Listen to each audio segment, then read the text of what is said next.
TFL EV is brought to you by Flow Charger, maker of reliable, high-quality charging stations for your electric vehicle.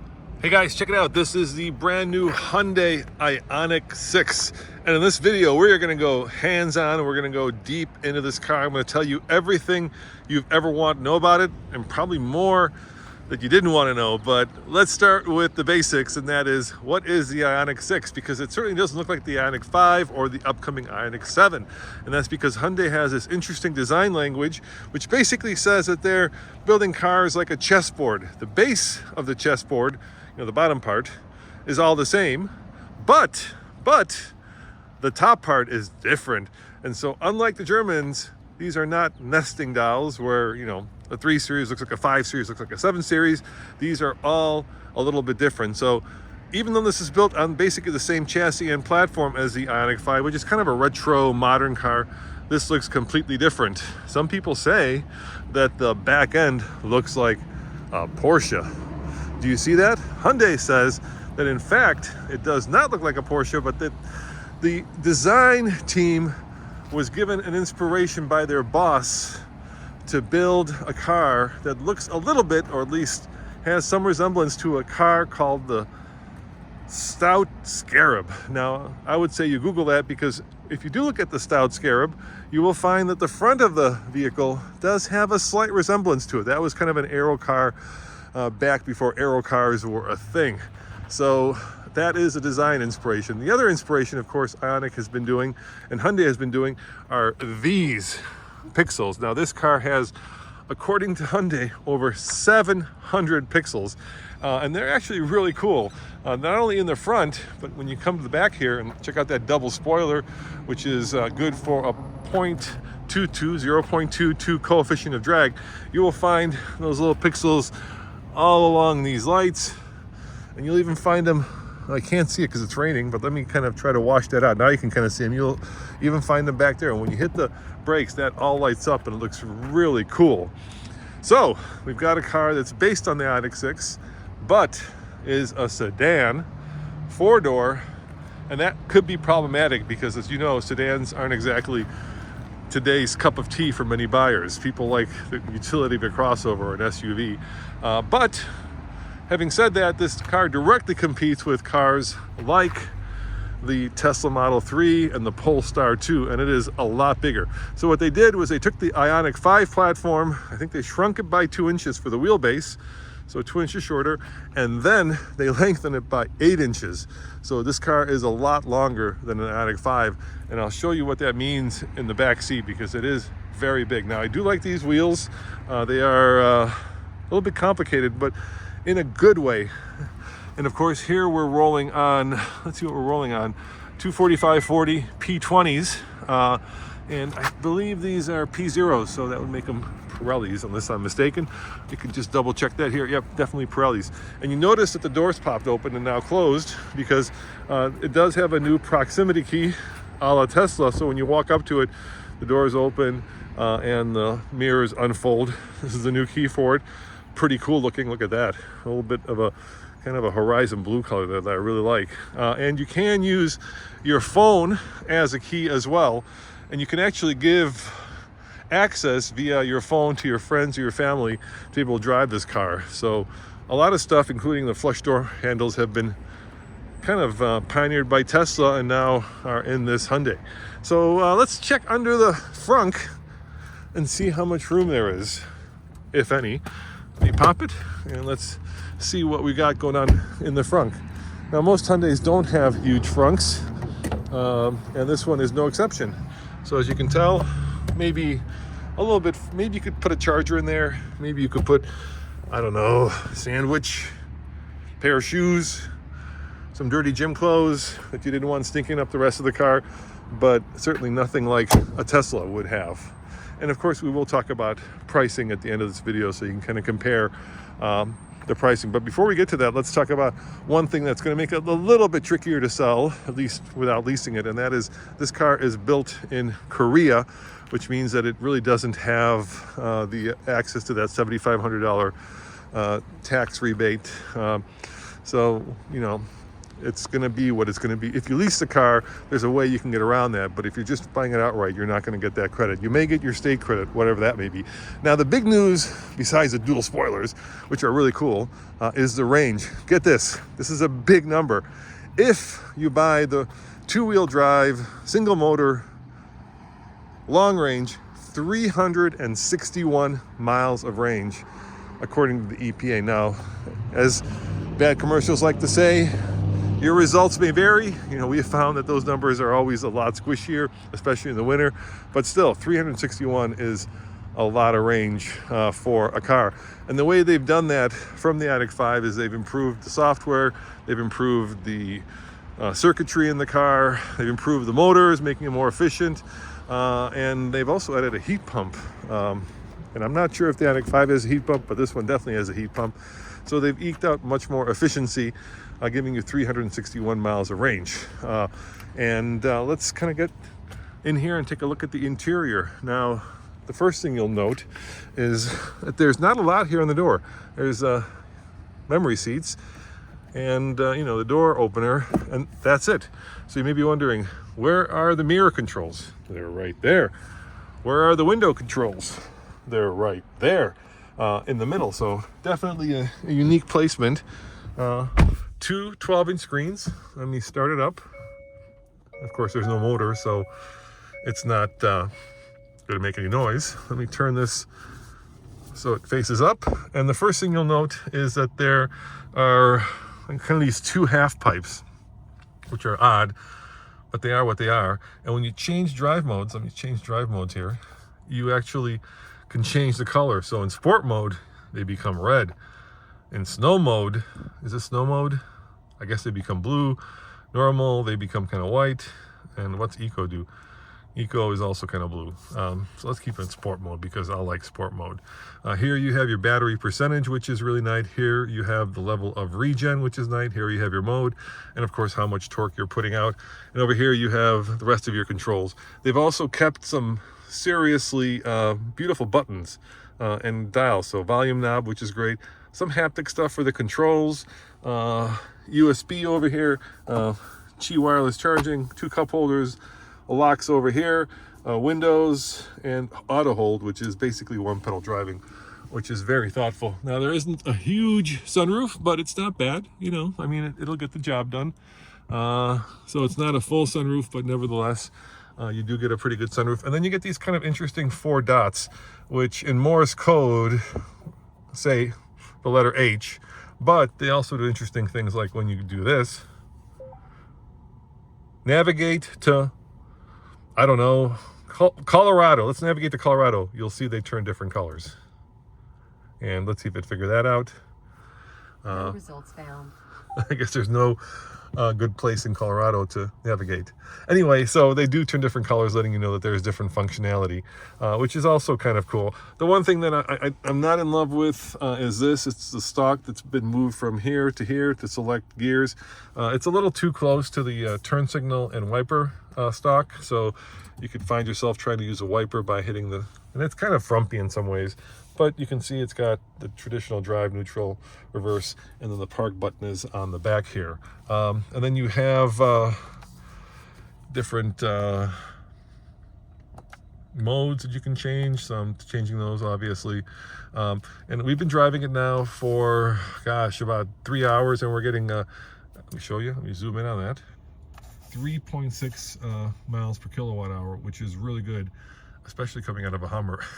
I was getting like 1.1 miles per kilowatt hour. And speaking of batteries, let me look at my notes, because this model does come in a lot of different configurations, so I couldn't memorize all these. So let me read them off to you while I kind of surreptitiously look at my notes here. You took a peek at them, and I show you the interior some more. This is kind of cool, those pixels too. So the long range gets, actually let's not start with the long range, let's start with the base model.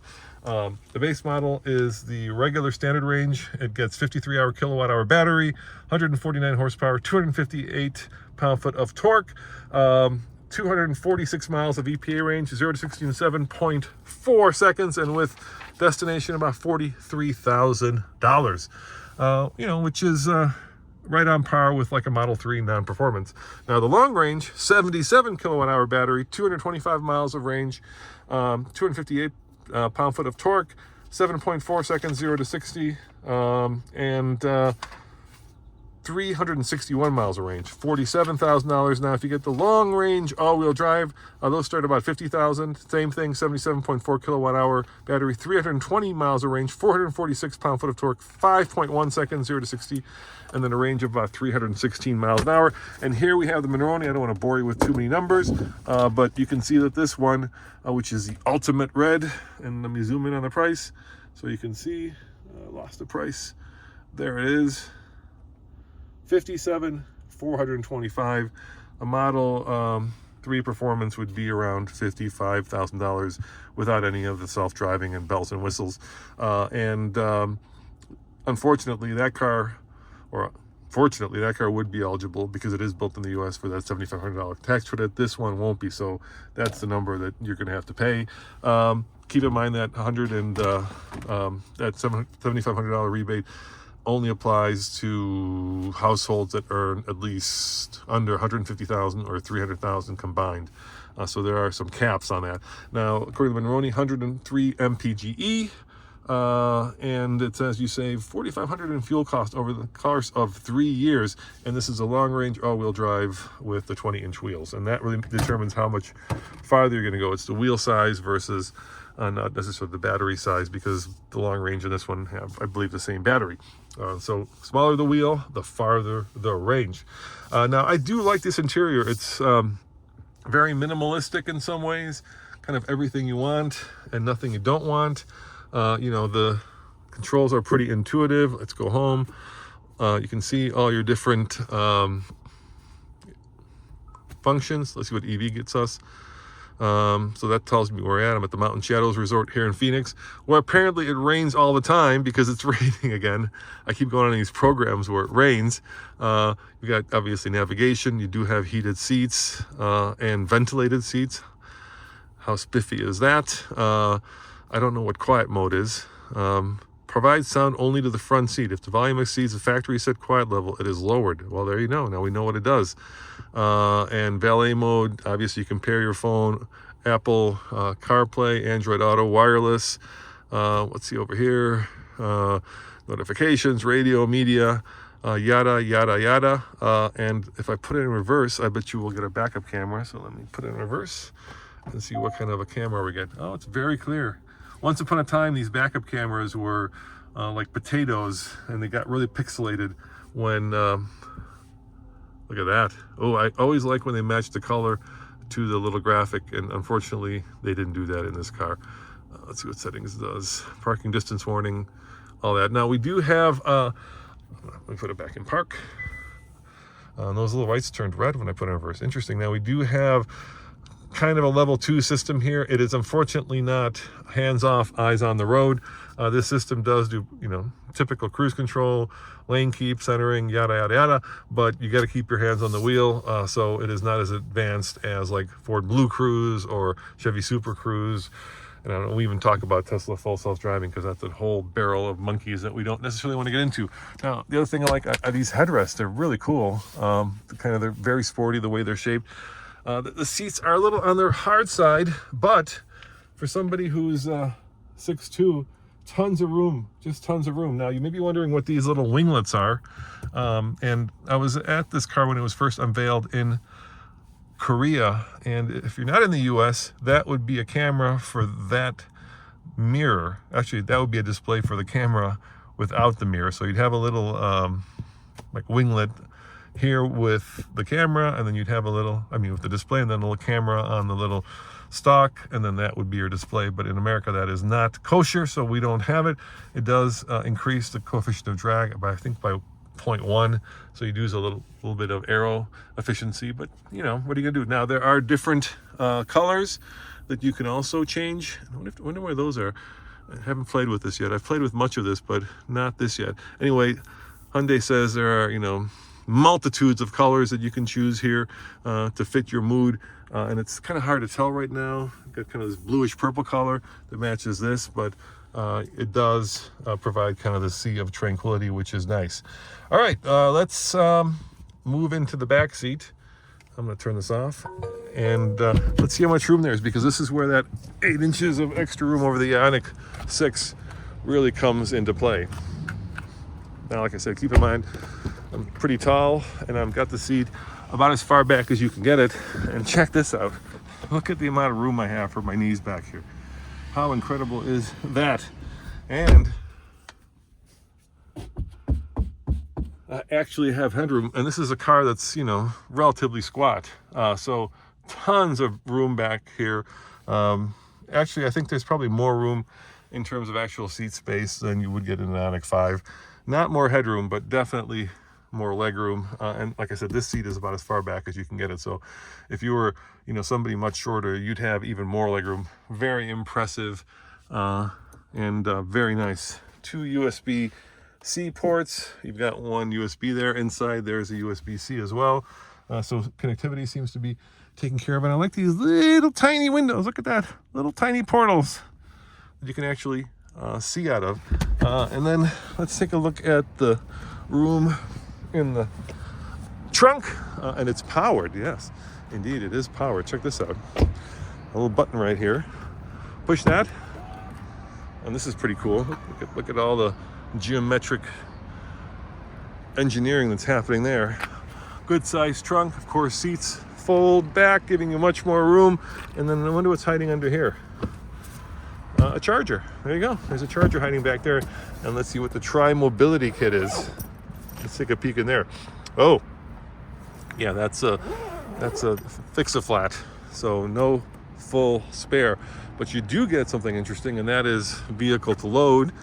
Let me close this, and that would be right here. So you can put a little dongle over here, and that dongle will allow you to power 120 volt household items like mixers or refrigerators or turntables, whatever you like. Now, in terms of charging, as you guys probably know, if you're deep into the EV world, Hyundai has some of the fastest charging vehicles out there. Hyundai says that this will charge from 10% to 80%, I believe, in about 18 minutes, and that's because it's an 800 volt architecture. Yep, just like the Porsche Taycan, just like the Hummer EV, 800 volt architecture, charges up to, charges up to 350 maybe. Now, I'd have to check that number. Don't hold me to it. But you know, the question also becomes, how long will it hold that charge? Because obviously your results will vary based on the kind of charger you're on, based on how much power you're getting, because that charger may be split between 2 cars. You know what happens at the local fast charger. The one thing that I will mention is they have raised home charging from 7.2 to 10, I believe. In other words, up to about 50 amps, which gives you very fast home charging. Hyundai says it'll charge in about 7 hours from empty to full on level 2 at 50 amps. And most homes, you know, 50 amps is probably pushing what you can do. You probably need like at least 100 or 200 amp system at home. So yeah, you know, I'm really impressed with the amount of technology that Hyundai has put into this car. And if you're wondering kind of how it drives, there is unfortunately an embargo right now, so I can't talk about that in this video, but I will do a complete driving review. We'll publish after April 3rd, and you can kind of see how it drives. Like I said, you know, that's so the other journalists here have a shot at getting the story out at the same time. But I did want to give you this kind of deep dive into the vehicle, and hopefully I've kind of hit most of the major points, and you can see if this is something that you would cross shop against a Polestar 2 or a Tesla Model 3. Obviously Hyundai does not have the charging network, the supercharger network, but they have improved the app, so now it will tell you what chargers to use when you're on a cross-country trip, and kind of almost do some route planning, at least not quite as sophisticated as the Tesla would, but nevertheless it'll be close to that.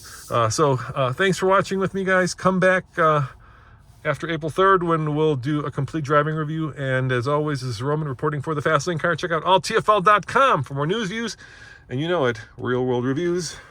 H, huh? H. See you next time. Ciao.